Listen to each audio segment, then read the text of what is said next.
Hace unos cuantos días, en una grabación de las que realizamos habitualmente con Alberto Sansegundo, que ya saben los que nos siguen, que es el autor de Buscando leones en las nubes y todos los libros, su libro, pues hablábamos de esa intervención suya, que bueno, que ya está siendo tradicional, ya histórica, dentro del máster de educación que tiene la Universidad de Salamanca, ya que él es coordinador del practicum de ese máster y ya durante una serie de cursos, que ahora nos dirá él cuántos son, está haciendo la conferencia inaugural, la conferencia de bienvenida a los nuevos estudiantes del máster. Así que hoy vamos a... Y además son conferencias que merecen muchísimo la pena y que son divertidas, sugerentes, y seguramente que la de este año también lo es. Así que vamos a hablar con Alberto Sansegundo precisamente de esa conferencia para este año. Buenos días, Alberto.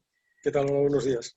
Sí, bueno, me río porque sí, tiene un punto de diversión, aunque el planteamiento en el fondo siempre es serio, ¿no? Y también me río por esta idea de que, bueno, sí, efectivamente son muchos años. Este es el 9º año ya en el que la Facultad de Educación, el máster, los dirigentes del máster me encomiendan la conferencia inaugural. Yo creo que es que ya no encuentran a nadie que quiera hacer esto, y entonces se recurren a no creo está que sea dispuesto eso. a hablar. Lo que sí te quería Pues comentar, creen. Alberto, que yo un poco tus gustos personales, literarios, de comunicación, de cosas que te gustan, ¿no? De alguna manera también están presentes en esas conferencias que son conferencias de autor, ¿no? Todas las conferencias son conferencias de autor, ¿no? Pero veo que en la de este año, porque tengo ya el cartel anunciador, veo una figurita de Sherlock Holmes. Tú eres un apasionado, ¿no? Precisamente de Sherlock Holmes, y en este caso, no sé si coincide, pero realmente lo que tú eres, lo que Sí, tú amas, Alberto, lo que tú piensas de las cosas, está muy presente, ¿no? En estas conferencias.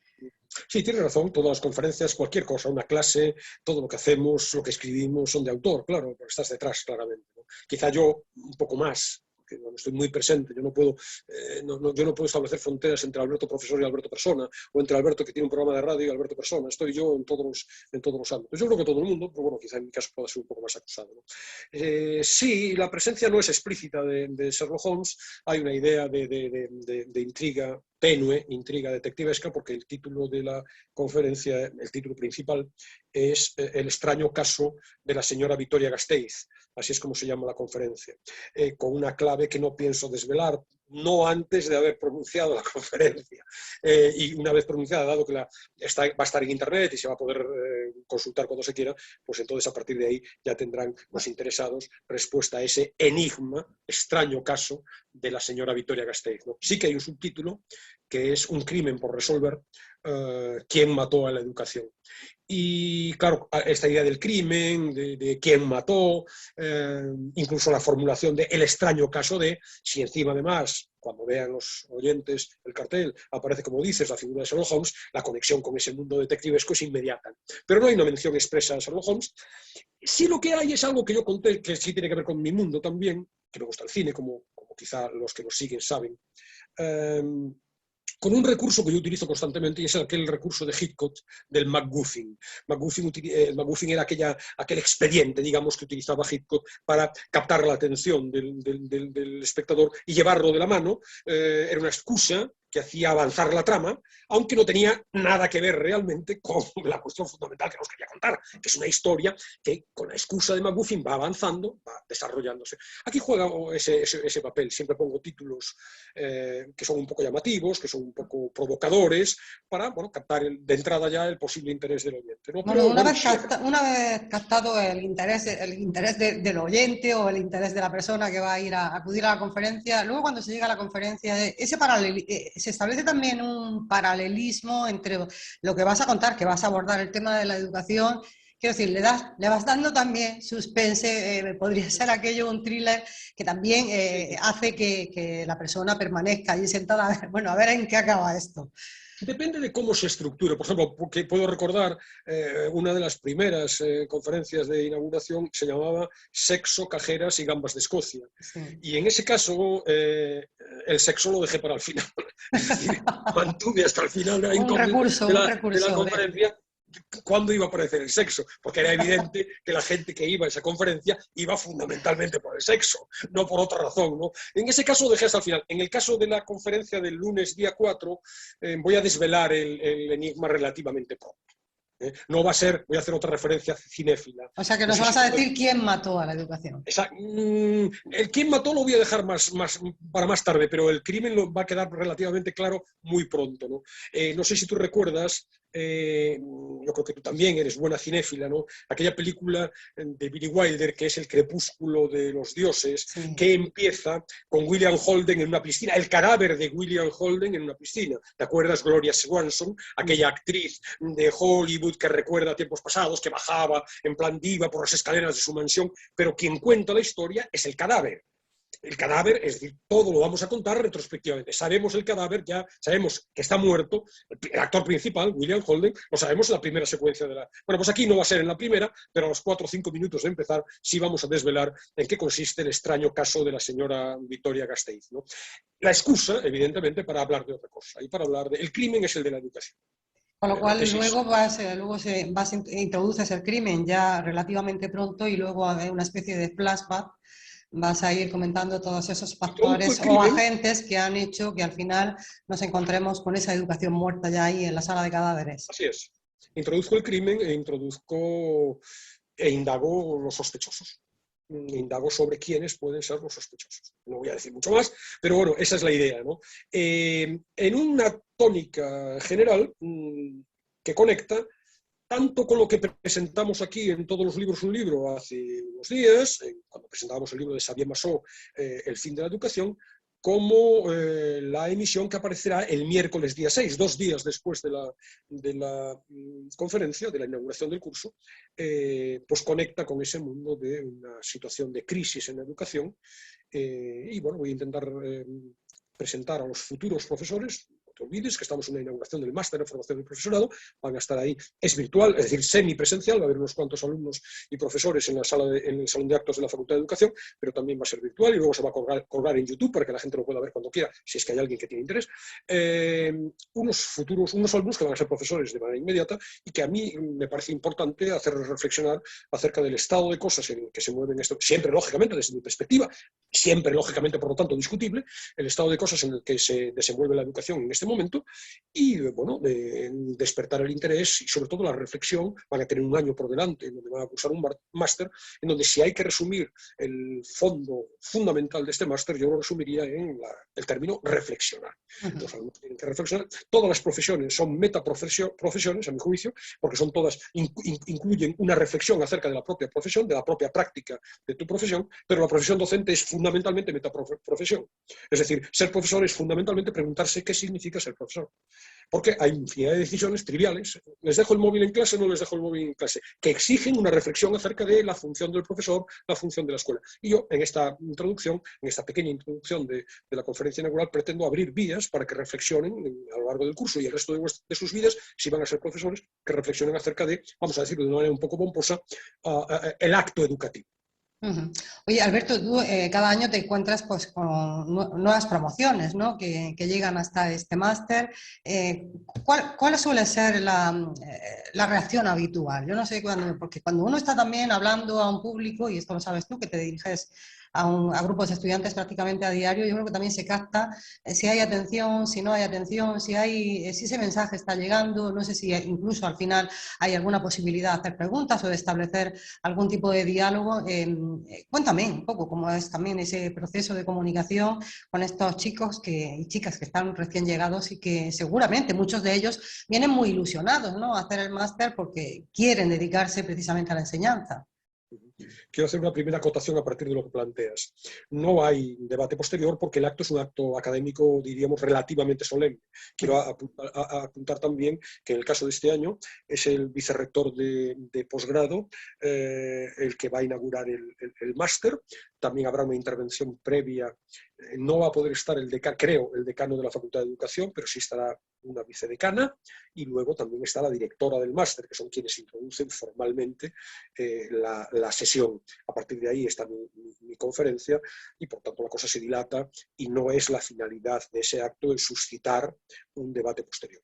Eso por un lado. Por otro lado, las cosas han cambiado en los 2 últimos años, o sea, el año pasado y probablemente con respecto a años anteriores, porque no hay feedback inmediato. En tanto que, por ejemplo, el año pasado me parece que había en total solo 40 personas en el salón de actos. En condiciones normales no caben los 325, pero hay 250 alumnos. Aquello está muy lleno y ves automáticamente si se ríen con los chistes o si se sienten estimulados o si están mirando al vacío. Cosa que, mirando al vacío no lo sé, pero consultando el móvil, créeme, ocurre. Incluso, vamos a decirlo como aviso para navegantes, si alguno de los que va a asistir a la conferencia in situ está oyendo este programa, que como se graba, la cámara a veces hace tomas de la sala, y en las tomas de las salas ves a la gente jugando con el móvil. A lo mejor no, a lo mejor están desarrollando una pista bibliográfica que yo he dado en la conferencia. Sinceramente, no lo creo. Las respuestas que me llegan son de 2 tipos. Son minoritarias, la mayor parte de la gente no hace esa respuesta personal, no se dirige a ti luego, no te escribe, pero sí, las que llegan son de 2 tipos. Los que llegan fundamentalmente es porque les ha estimulado.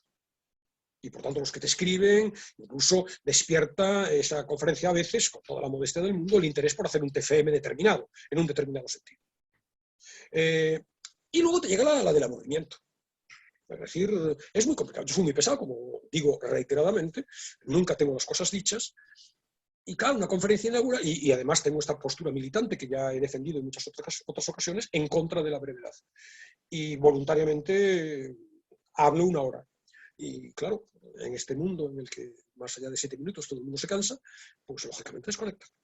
Pero seguro que tú andas, sabes también, como buen comunicador que eres, que hay recursos, ¿no?, para que la gente no se aburra, más allá de los 7 minutos, los cambios de ritmo, el introducir un determinado estímulo, jugar con recursos literarios, con recursos cinematográficos, con todo aquello que a los jóvenes sí que les suele interesar bastante, que también implica, Alberto, que tú tengas que estar muy al día, ¿no? Tampoco los gustos son exactamente igual hoy que ayer y hay que reciclarse también, tanto en el aspecto literario como en el aspecto del nuevo cine que se produce. Ello también implica una labor de reciclaje y yo creo que también me gustaría que ahondáramos un poquillo en ello. Alberto, esa labor de reciclaje continuo, ¿no?, que tiene que estar haciendo un profesional de la enseñanza, si es que quiere llegar verdaderamente a sus alumnos, quiere estimularles, quiere hacer de ellos buenos profesionales. Sí, es interesante porque da lugar a una reflexión acerca de especialización o generalización. En este momento es imposible especializarse en todo. Y a mi juicio especializarse en algo es limitativo.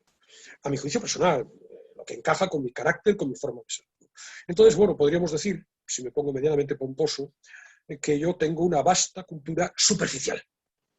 Es decir, puedo tocar muchos campos distintos y en ese sentido me resulta fácil, y creo que puede ser estimulante, como dices, picotear aquí y allá, poner ejemplos del mundo del arte, o del cine, o de la literatura, o de la vida cotidiana, etcétera, o del mundo de la educación, evidentemente, pero desde una perspectiva muy superficial. Cualquier experto en cualquiera de esas, diríamos, materias o disciplinas, evidentemente me da 1000 vueltas. Yo no puedo mantenerme reciclado al nivel que querría, uno no puede extenderse al máximo en todas las direcciones.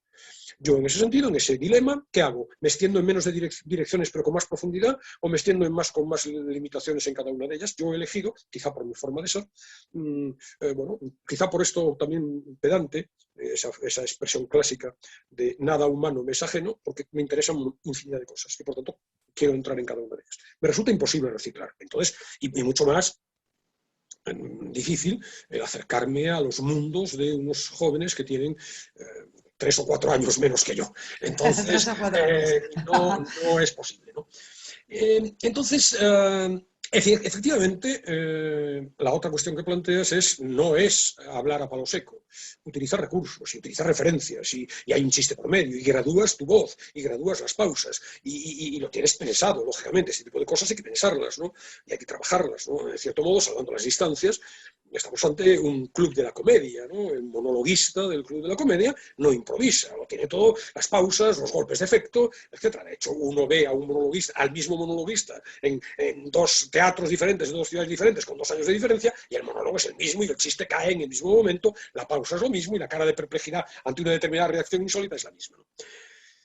Dicho lo cual, A mí me parece que eso contiene también un foco de reflexión interesante para los docentes o en general para los ciudadanos, ¿no? Esta idea de lo fácil, lo difícil, la simplificación.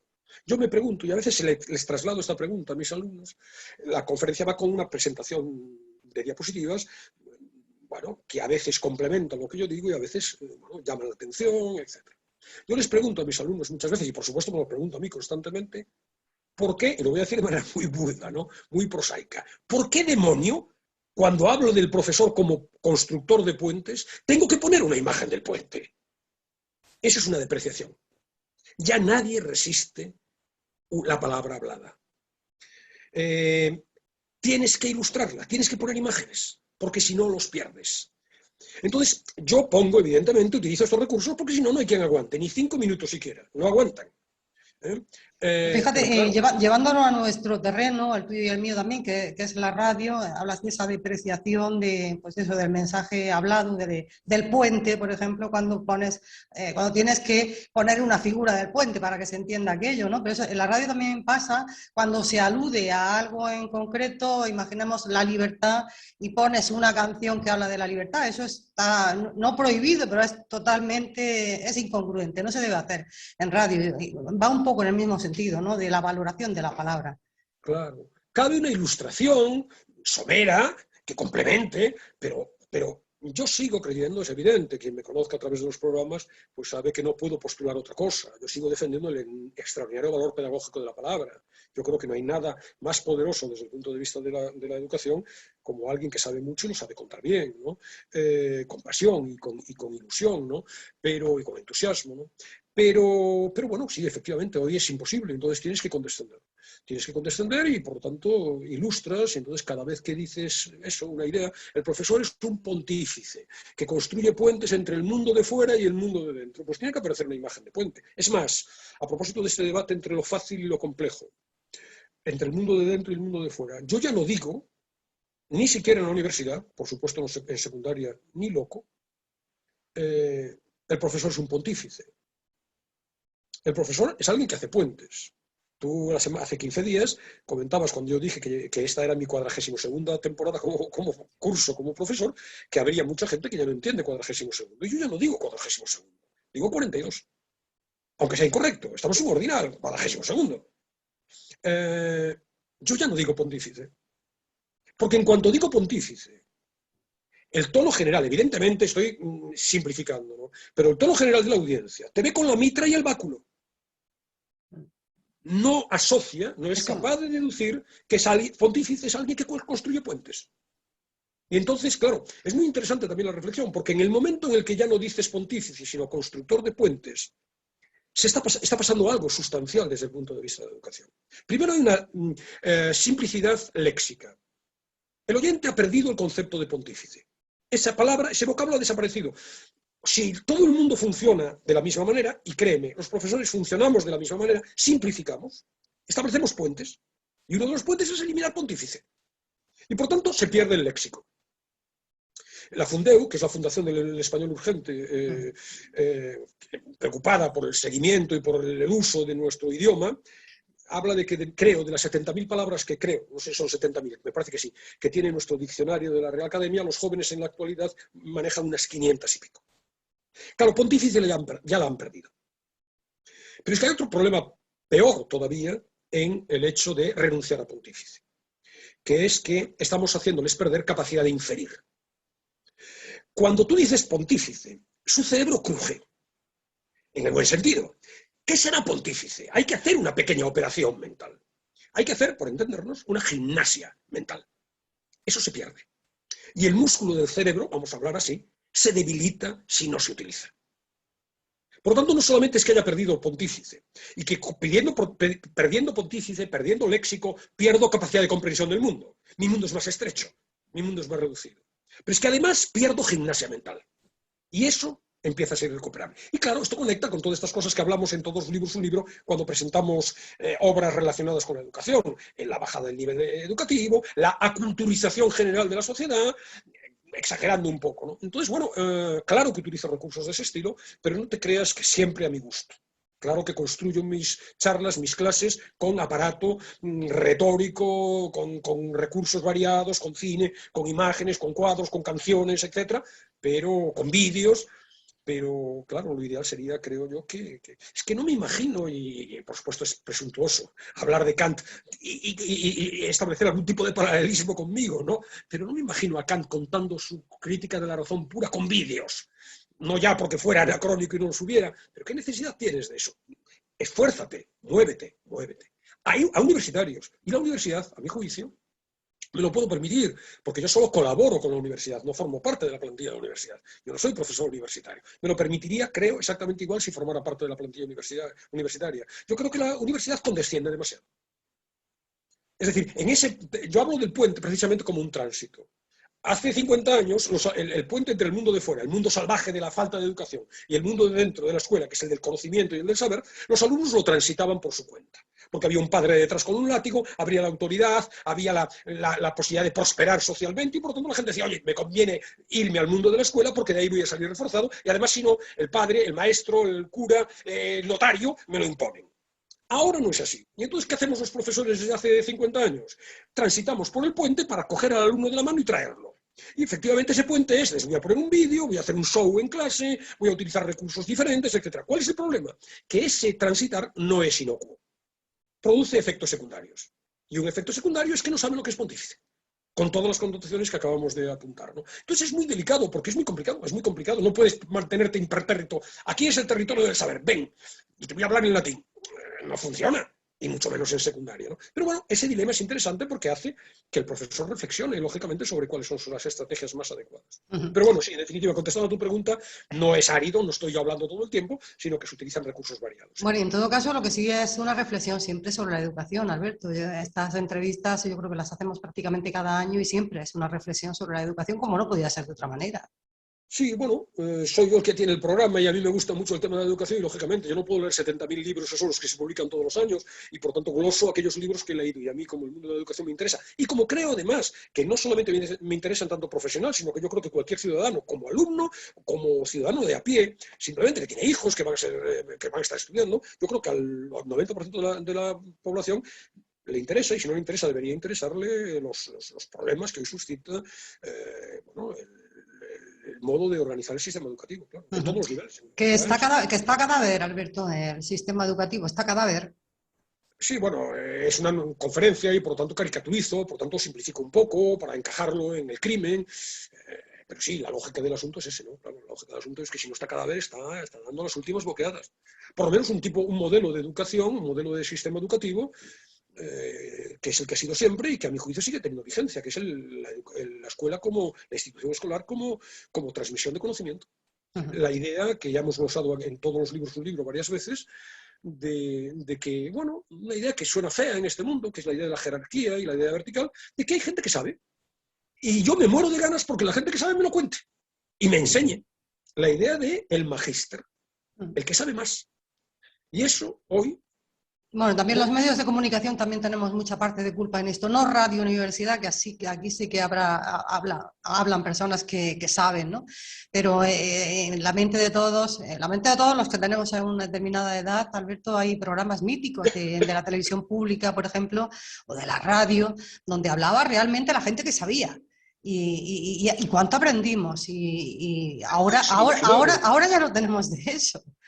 Hoy es inimaginable, claro, cuando recurrimos, y creo que estás implícitamente aludiendo, por ejemplo, a aquel programa de La Clave, sí, ¿no? De 6 sesudos varones, porque en aquella época solían ser Era un placer escuchar aquello. Sí, no había o incluso García hablando de cine. Claro, los programas de García que han desaparecido, los programas de García, La Clave, 6 señores hablando de la masonería, un tema que no te interesa en absoluto, hablando durante 3 horas. Y sin embargo, gente que sabe mucho y que lo cuenta con pasión, te despierta el interés por el conocimiento. Los programas de García a los que aludes, una pequeña presentación, vemos la película y luego 4 señores no solo expertos, sino apasionados de de la propia película y del cine en general, te desmenuzan con rigor, con criterio, y humor, todos los entresijos de una película. Es que aprendes, eso es aprender.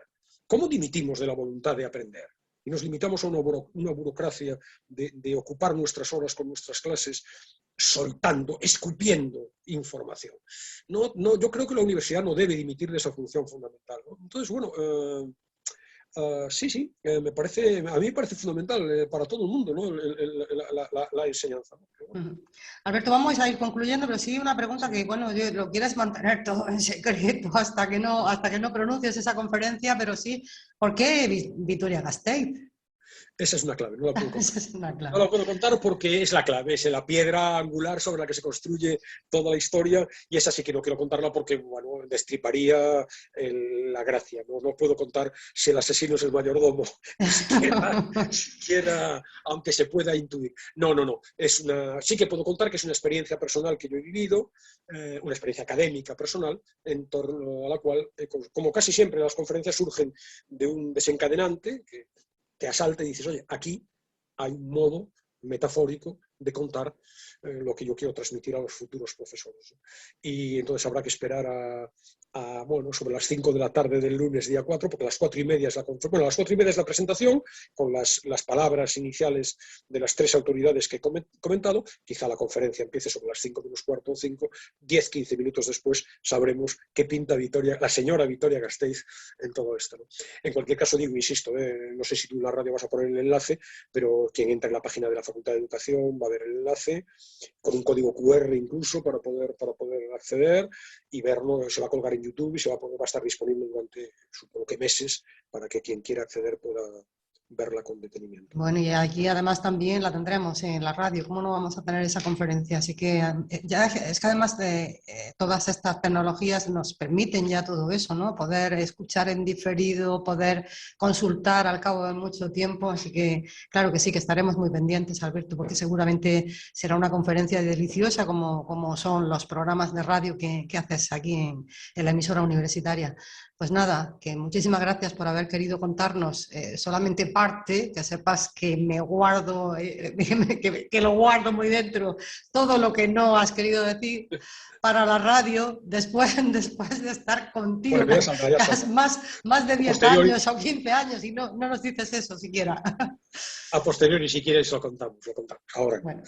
muchas gracias a ti por invitarme a hablar de la conferencia y espero que a la gente esto le haya podido interesar, de tal manera que se acerquen el lunes a ella, ¿no? Muy No bien. presencialmente, porque el aforo está reducido a 40-50 alumnos del máster, pero sí a través de los medios, ¿no? A través de YouTube. Y nosotros, si tenemos la ocasión, también emitiremos de manera directa el sonido, si tenemos la ocasión, porque ya sabes también que estaremos ya en semana de programación, a ver si no nos coincide con otro programa y lo podemos dar también en directo. Un abrazo, Alberto, que salga todo muy bien. Igualmente, muchas gracias. Hasta otra ocasión. Hasta Adiós. luego.